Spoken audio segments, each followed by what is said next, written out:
আজকের কুল মাখাটা অনেক সুন্দর হয়েছে। ওয়াও! অনেক সুন্দর খেতে।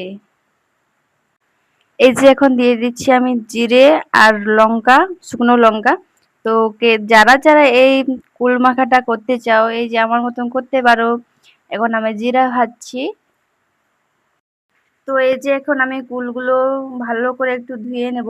এই বাটিতে করে জল নিয়েছি দেখতেই পাচ্ছ।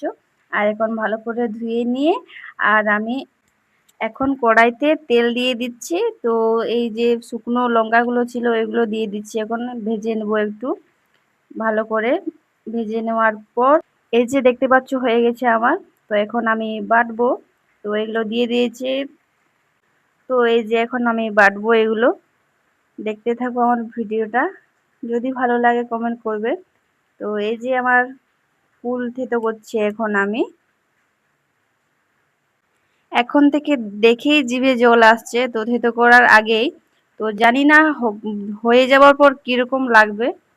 তো দেখতে থাকো তোমরা কিরকম লাগে। তো দেখতে পাচ্ছ ফাইনাল। তো এখন আমি এই যে কুল গাছটা থেকে কুল নিয়েছি বলে দেখাচ্ছি।